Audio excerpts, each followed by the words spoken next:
દાહોદમાં મહામંડલેશ્વર 1008 શ્રી જગદીશદાસજી મહારાજના જન્મદિવસની અનોખી રીતે ઉજવણી.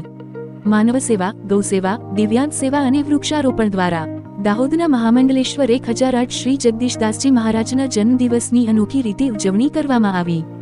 ભવ્ય શ્રીરામ મંદિરના નિર્માણ સાથે આસ્થાનું કેન્દ્ર બનશે. રામાનંદ પાર્ક દાહોદ મહામંડલેશ્વર 1008 શ્રી જગદીશદાસજી મહારાજનો આજે જન્મ હોય જેની ઉજવણી આવી રીતે કરવામાં આવી. તારીખ 15 જુલાઈ 2025ના રોજ શ્રી રામજી મહારાજ મંદિર ટ્રસ્ટ દાહોદ દ્વારા સંચાલિત રામાનંદ પાર્ક દ્વારા મહામંડલેશ્વર 1008 શ્રી જગદીશદાસજી મહારાજના આશીર્વાદ તથા માર્ગદર્શનથી વિવિધ સામાજિક કાર્યોમાં માનવ સેવા, ધાર્મિક, સાંસ્કૃતિક, રાષ્ટ્રીય તહેવારોની ઉજવણી, સનાતન ધર્મનો પ્રચાર પ્રસાર જેવા અનેક કાર્યક્રમો થાય છે.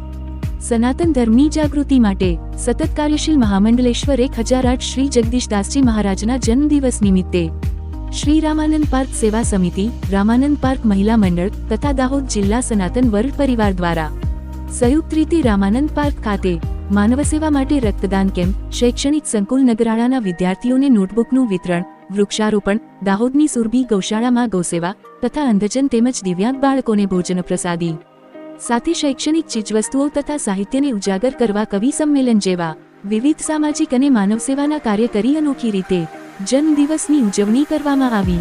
આ સાથે મહામંડલેશ્વર 1008 શ્રી જગદીશદાસજી મહારાજ દ્વારા દાહોદની પ્રજાનો, મીડિયાના મિત્રો, શ્રદ્ધાળુઓ, ભક્તજનોનો આભાર માન્યો હતો. સાથે જણાવ્યું કે સૌના સાથ સહકારથી રામાનંદ પાર્કમાં પ્રભુ શ્રીરામનું ભવ્ય મંદિરનું નિર્માણ કરવામાં આવનાર છે, જે દાહોદ જિલ્લાનું આસ્થાનું કેન્દ્ર બનશે.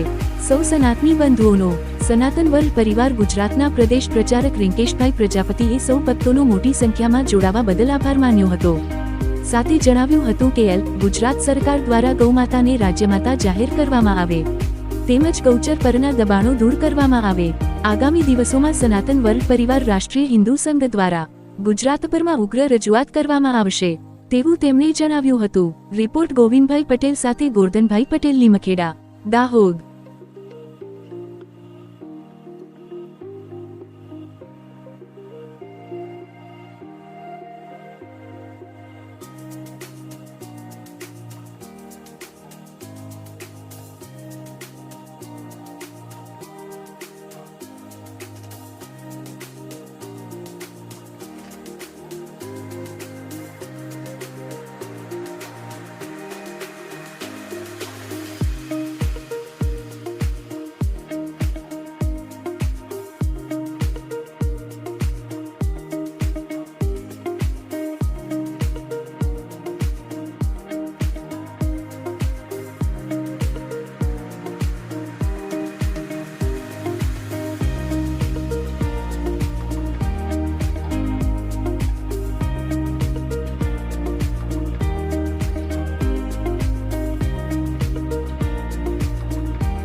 जय हो, जय हो, बोलो श्याम रामचंद्र भगवान की जय.